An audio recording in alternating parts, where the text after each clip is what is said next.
Have you ever realized that once you see the truth, you can never go back? That the moment you tear the veil, the world you knew begins to dissolve. Friends, beliefs, meanings, everything rearranges under the harsh light of awareness. Carl Jung warned that enlightenment is not about becoming happy, it's about becoming conscious, and consciousness, when it arrives, often feels like exile. Most people live behind a veil woven from comfort, repetition, and belief. Society depends on it. The illusion keeps the machinery running, the jobs, the politics, the rituals of distraction.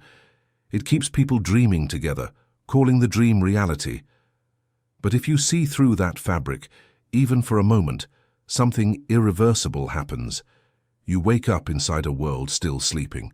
The first feeling isn't superiority, it's disorientation. You start to notice the collective hypnosis, how people defend lies as if they were oxygen, how they confuse noise for truth and motion for purpose. You try to speak, but your words sound strange, almost forbidden. Because truth, when it threatens illusion, is treated as violence, and so the awakened often walk alone, not because they choose to, but because the dreamers turn away. Seeing too clearly isolates you. It's not the darkness you fear anymore, it's the blindness of the crowd. You realize that lucidity carries a cost, the loss of belonging. Yet, even in that isolation, there's a quiet power. You no longer chase shadows. You begin to live with open eyes, even if it hurts to look. If you've ever felt like you see something others refuse to, this space is for you. You're not crazy, you're just awake. Tell me in the comments if you've ever felt the world shift after realizing something you weren't meant to see.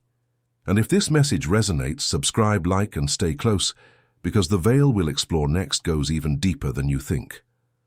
The truth is fragile. Civilization, for all its grandeur, stands not upon knowledge, but upon shared illusion.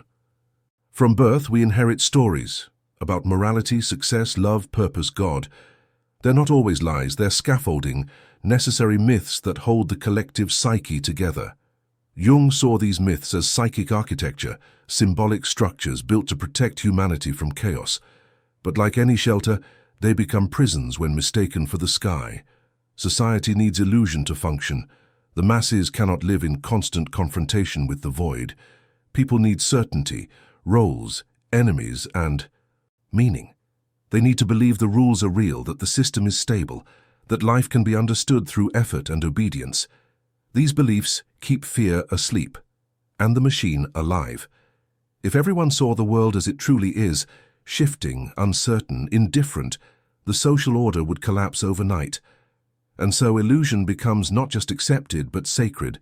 We defend it through institutions, traditions, and distractions.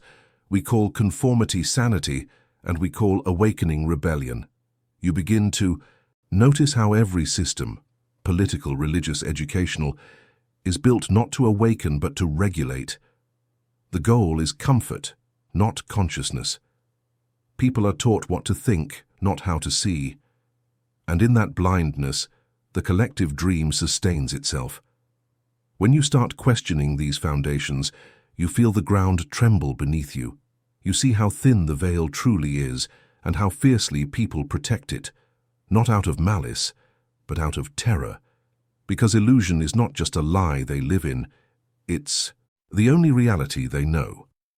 To live awake in such a world is to walk a narrow path between empathy and detachment. You see the dream, but you don't despise the dreamers. You understand that illusion was never evil, it was simply human, and yet, something in you refuses to go back to sleep. Jung believed that most people don't think. They are thought by something deeper. Beneath the personal mind lies the collective unconscious, the ancient psychic sea that connects every human being. It carries the patterns of our ancestors, the instincts of survival, the fears of the tribe, and the myths that have guided humanity for millennia. We are born into this ocean long before we ever form a single conscious idea. You might believe you are free, but most of what you think and feel is not truly yours.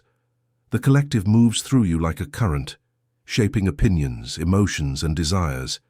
It tells you what is good, what is evil, what success should look like, who to love, what to fear. This psychic inheritance is invisible, precisely because it feels natural, and that's the essence of the invisible prison, the cage you cannot see because it's made of everything you believe. This is why Jung said that true individuation, becoming yourself, is a heroic act. To awaken from the collective dream is to stand apart from it, to risk alienation in exchange for authenticity. But few dare to do it. The collective offers comfort, approval, belonging, and the awakened often find themselves standing outside the walls, watching the shadows of civilization dance across its screens. Inside the invisible prison, most remain unaware. The same patterns repeat across generations, wars, gods, ideologies, all wearing new names but telling the same story. The unconscious demands expression, and if we refuse to face it, it will find its way into history through violence and fanaticism. To see the collective unconscious is to glimpse the machinery beneath the dream. It's not about rejecting humanity, but about understanding it, seeing that even our madness has meaning. Freedom begins not when you escape the world, but when you stop mistaking the collective voice for your own. There comes a moment when the dream cracks. You can't explain it. Something shifts in your perception, subtle yet irreversible. The world continues its rhythm, people rushing, consuming, performing, but you see through it now. You sense the hollowness beneath the noise, the unconscious repetition of patterns, the way the collective moves like a single organism pretending to be many. And suddenly, you are no longer part of it in the same way. This is the moment of awakening Jung described, the terrifying grace of consciousness emerging from the collective trance. At first it feels like madness. You question everything, your career, your relationships, your beliefs. You look at yourself and wonder, who was I serving all this time? It's not that the dream vanishes. It's that you can no longer fully believe in it. You begin to notice how people defend their illusions with aggression, how society punishes those who speak uncomfortable truths. You understand now why prophets were ridiculed, why visionaries were silenced. The dream protects itself. The masses are not ready to wake, not because they are evil, but because waking means dying to everything familiar. The awakening individual becomes an outsider, not by choice, but by consequence. You move through crowds feeling invisible, speaking a language no one seems to hear. Yet within that loneliness, something pure is born, self-awareness. You begin to act not from imitation, but from inner truth. And that truth, though costly, is the first taste of real freedom. But awakening is not the end. It's the beginning of responsibility. To see is to be called. You can no longer live unconsciously. Every action now carries the weight of awareness. Tell me in the comments, have you ever felt that moment when everything still looked the same, but nothing was the same? When you begin to wake, you imagine others will want to wake too. You think that if they could only see what you've seen, if they could feel the clarity, the freedom, they'd embrace it. But soon you discover a painful truth. Most people don't want to awaken. They want comfort, not clarity. They want reassurance, not revelation. The human psyche is built for stability, not for truth. Illusion protects the fragile mind from chaos, from the unbearable vastness of what reality truly is. Jung understood this. He said that enlightenment is not imagining figures of light, but making the darkness conscious, and that task terrifies most souls.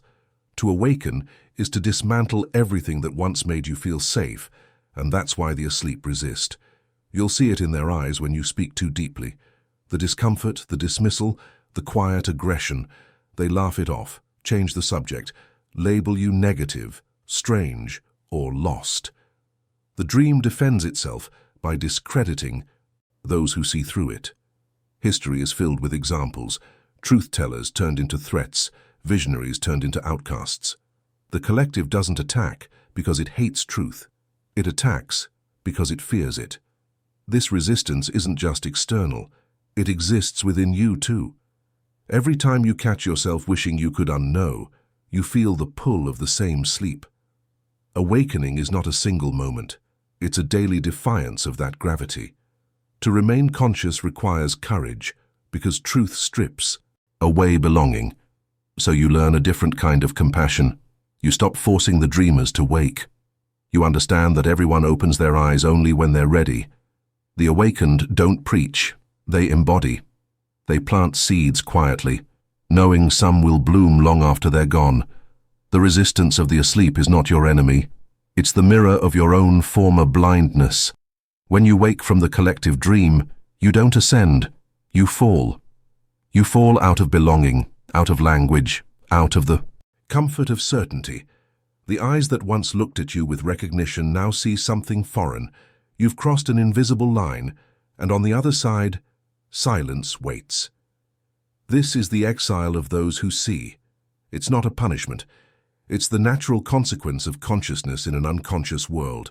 The deeper your awareness grows, the harder it becomes to fit into conversations built on illusion. You watch people talk, laugh, complain, compete, and though you love them, you feel distant, like a ghost in daylight. You can't pretend anymore, you can't go back to the noise. This exile is inner as much as outer. You begin to realize how much of your identity was sustained by reflection, by the way others saw you, by the approval that once defined you. Without the mirror of society, you face yourself directly, without filters, and what you see isn't always beautiful, but it's real. Jung knew this solitude well. He said that the path towards self-realization often leads through the desert. No companions, no applause, only silence and the slow realization that truth doesn't need an audience. In that isolation, your vision sharpens. You start to see life as it truly is, raw, sacred, transient. Yet there's a strange grace in this exile. You begin to understand that separation is also initiation. The silence that once felt unbearable becomes holy. You discover that solitude is not loneliness. It's the natural habitat of the awakened soul. The exile of those who see is not a tragedy. It's a transformation. You're no longer waiting to be understood. You've become the witness instead. To see clearly is to walk alone for a while, but eventually you find others walking through the same silence, and you recognize them by the light in their eyes. The truth doesn't arrive like a sunrise. It comes like a blade. It cuts through illusion, through self-deception, through everything you once believed kept you safe. At first, you think awakening will heal you, but the first thing it does is wound you. It exposes the fractures you built your life upon. It takes from you the comforts of ignorance, and in their place, it gives you a mirror that cannot lie. Jung said that there's no coming to consciousness without pain. The wound, he believed, is the place where light enters. And yet, when that light first touches the rawness of your being, it feels unbearable. You begin to see how much of your identity was shaped by fear, how many of your choices were made to avoid truth rather than serve it. The mind resists, the ego bleeds, but something deeper begins to breathe. Truth dismantles before it frees, it humbles before it uplifts. You lose faith in the stories that once gave meaning, but in that loss, a quieter, deeper meaning appears. You stop chasing perfection and begin to honor imperfection as the real teacher. You stop seeking love that flatters and start craving love that transforms. The wound remains, but it changes. It stops defining you and starts guiding you. Pain turns into presence. You begin to understand that liberation isn't the absence of suffering. It's the awareness that suffering no longer owns you. You can feel everything without drowning in it. You can hold the paradox, that truth breaks you open only to show you that you were never broken. Tell me in the comments, how do you carry the truths that hurt, but also set you free? Because to know the truth is to bleed consciously, and to bleed consciously is to finally live. Since the dawn of civilization, mystics and prophets have spoken of a veil, a thin boundary separating appearance from essence, illusion from truth. To tear that veil is not an act of rebellion, it's an act of revelation. But revelation comes with a price. Once the veil is torn, the world doesn't simply become clearer, it becomes unrecognizable. The veil exists for a reason. It shields the psyche from the unbearable intensity of reality. It allows the collective dream to continue, to protect the fragile order that keeps humanity sane. Jung understood this veil as a necessary fiction, a psychic membrane between the conscious and the unconscious. It filters what the ego can bear. To rip through it is to invite everything that hides behind it, beauty and terror alike. When the veil tears, light floods in, but so does shadow. You begin to see that the divine and the monstrous were never separate. They were two faces of the same truth. You start to sense the sacred in decay, the holiness in sorrow, the perfection in imperfection. The dualities collapse, and what's left is a vast silent awareness that holds all opposites in one breath. But this new sight is not for everyone. Many who glimpse beyond the veil retreat, desperate to sew it back together. They long for the simplicity of blindness, for the comfort of certainty, because once the veil is gone, there's no more hiding, no from others, no from yourself. Yet, for those who endure the exposure, a new kind of vision is born. You stop seeing the world as separate from you. Every face, every sound, every moment becomes a reflection of the same vast consciousness. The veil wasn't hiding reality, it was reality's disguise, and when it finally falls, you don't discover something new, you remember what has always been. Seeing the truth doesn't just change what you see, it changes who is seeing. When the veil falls, the mind that once observed the world begins to dissolve into what it observes. You no longer stand apart from existence, analyzing it. Like a scientist, you become the experiment, the silence, the awareness itself. The boundaries between observer and observed blur until all that remains is perception unfolding within itself. Jung understood that real vision is not intellectual, it's alchemical. It transforms the seer. The old ego, built on separation, begins to collapse. You realize that what you once called me was only a lens through which life looked at itself. And now that lens has cracked open. Through it, light and shadow pour in equally, merging into something wordless yet complete. This transformation can feel like disorientation at first. You might feel ungrounded, unable to explain what's happening. That's because the intellect cannot hold what the soul now sees. The paradoxes multiply. You feel smaller yet infinite, alone yet connected to everything. The mind resists, but the heart recognizes it has been here before. The true consequence of vision is humility. The more you see, the less you claim to know. The deeper your awareness grows, the softer your presence becomes. You stop seeking meaning in domination or certainty. You begin to find it in quiet observation, in still participation with the whole. The observer transforms not through conquest, but through surrender. You stop trying to understand life and begin allowing life to understand you. And once that shift occurs, even ordinary moments carry the sacred. A breath, a glance, a sound, each becomes a revelation, a reminder that the divine was never hidden, only your eyes were. Seeing changes everything, but more importantly, it changes you. Once you awaken, the question is no longer what is true, it's what will you do with it. Awareness is not a crown, it's a responsibility. To see what others can't is not a privilege to boast about, it's a burden to carry with humility. Because when you pierce through illusion, you don't rise above humanity, you fall deeper into it. You begin to feel its pain as your own. The awakened are not meant to escape the world. They are meant to remain within it, quietly, attentively, compassionately. Jung understood that true enlightenment does not pull you away from the human experience. It anchors you in it, with clearer eyes and a softer heart. The task is not to preach truth, but to embody it, to live as a reminder that consciousness can exist in the midst of chaos. The duty of those who see is to remember that the asleep are not the enemy. They are reflections of your former self. You once dreamed the same dream.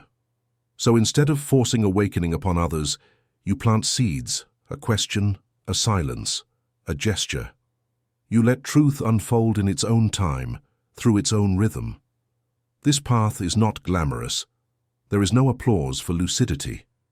The world rarely celebrates those who disturb its slumber, but the awakened soul learns to act without needing recognition, to serve without needing to be seen, to walk through noise with grace, through illusion with clarity, through pain with tenderness. Because in the end, truth is not meant to divide, it's meant to illuminate. And the light you carry is not yours to keep, it's meant to guide, quietly, those who are ready to open their eyes. Tell me in the comments what you believe is the real purpose of awakening. If this message spoke to you, subscribe, like, and stay close, because those who dare to see must also dare to live what they've seen.